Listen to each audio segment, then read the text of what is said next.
this railroad coming right past us as we talk here. Thank you all, and have a good day.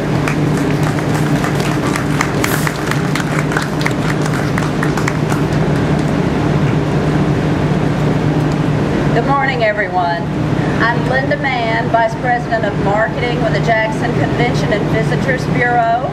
And we don't have any Scots here this morning, unfortunately, but we do have Latrice McMurray, daughter of Lillian McMurray, with Trumpet Records, and I'd like to ask her to come forward, please.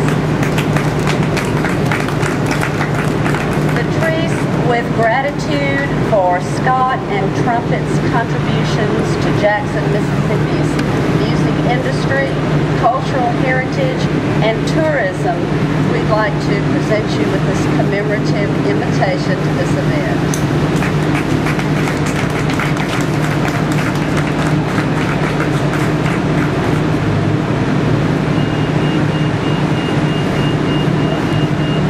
Thank you very, very much to to Alex and Linda and all the organizers at this event. I'm thrilled to be here to represent my mother and father, and I really wish they were still here to accept this honor. I was only 3 years old when the first recordings were done here at Scott.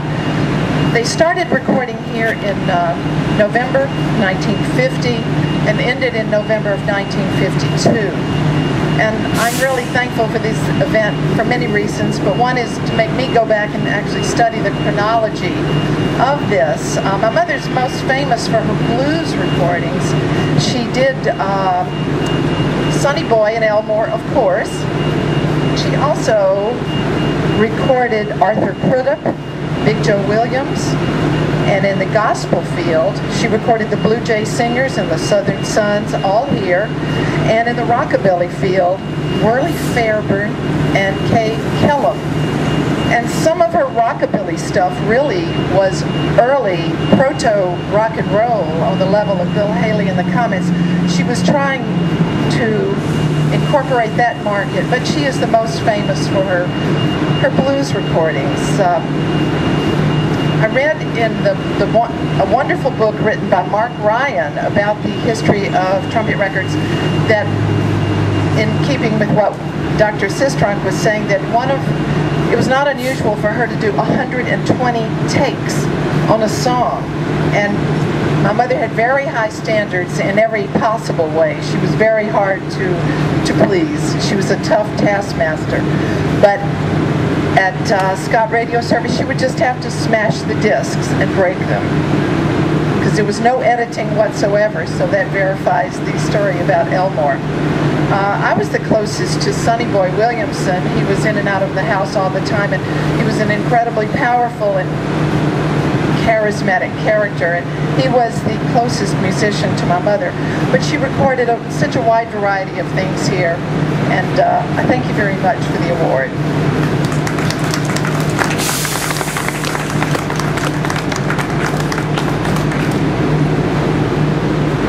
Good morning.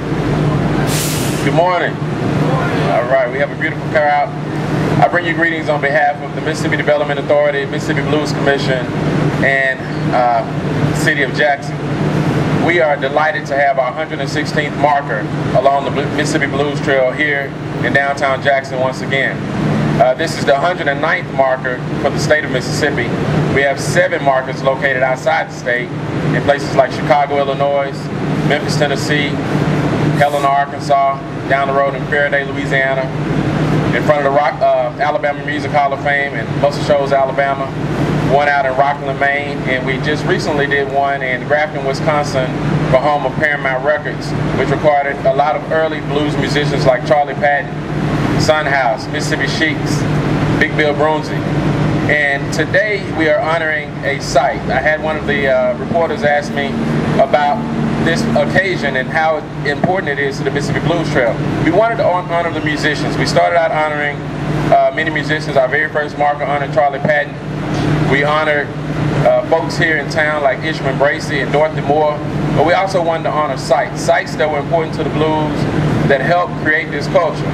The artists had the talent, but it also was the entrepreneurs that had the vision to be able to record these musicians, and Ivan Scott was one of those entrepreneurs. also was Lillian McMurphy. Having Trumpet Records and Scott Radio Service Company here in Jackson was indeed a pleasure for not only the musicians, but the blues industry as a whole. And so today I stand here to honor Ivan Scott and his vision, and Lillian McMurray and the McMurray family for being able to bring these artists to Jackson to record what we see is a great musical genre of the world. We can't do this. You know, the Blues Trail is come a long way. As I said, this is 116, and we started out placing markers throughout the state, and Jackson has always embraced this project, and that's why they have 10 markers, because they have been behind the project since day one, and I appreciate everything from Wanda Wilson and her staff for allowing our project on behalf of the state to just take place here in the city of Soul. And so once again, please give them a round of applause. You have to understand that even though this project is federally funded, we can't place the markers without the partnership of our local partners, and the Jackson CBB and the city of Jackson has been behind that since day one. Thank you, Mayor, for being here. Thank you for your vision. Thank you for allowing the city to take place in this project. Dr. Sistrunk is one of our true ambassadors for the Blues Foundation. He was one of the very first members of the Blues Foundation to write a check, not only for this marker, but for the Trumpet Record marker. And we thank Dr. Sistrunk for seeing the vision in the Blues Trail and allowing us to be able to place these markers here. Last but not least, I'd like to thank Lillian Vitrice, Lillian's daughter, for coming up. We have a great relationship. We stay in touch, I guess, mostly by email, but she's always supportive. Even if she can't make a marker, she always sends great comments letting us know how great this project means to her and her family. So I want to thank her and her husband for driving up from New Orleans today to be with us. So please give them a welcome as well. At this time, I know you're all eager to see the marker, so I would like to invite the panel guests to go over, and we're going to, wait a minute, I need to recognize a couple of other people. I see our Honorable Senator Hillman Frazier here. Bob Arnston is our attorney for the Mississippi Blues Commission. We have the Mississippi Development Authority staff. I see Tanya Neal and Karen Matlock back there. We have some staff members here. And the Jackson CVB staff, please raise your hand for everybody. Thank you so much. And Downtown Jackson Partners. I see a few of our Downtown Jackson Partners here. And Jason Brookins, Jackson Redevelopment Authority. And Central Mississippi Blues side, Mr. Malcolm Shepard. I see you over there. Peggy Brown. All right, at this time I'd like to unveil the mark.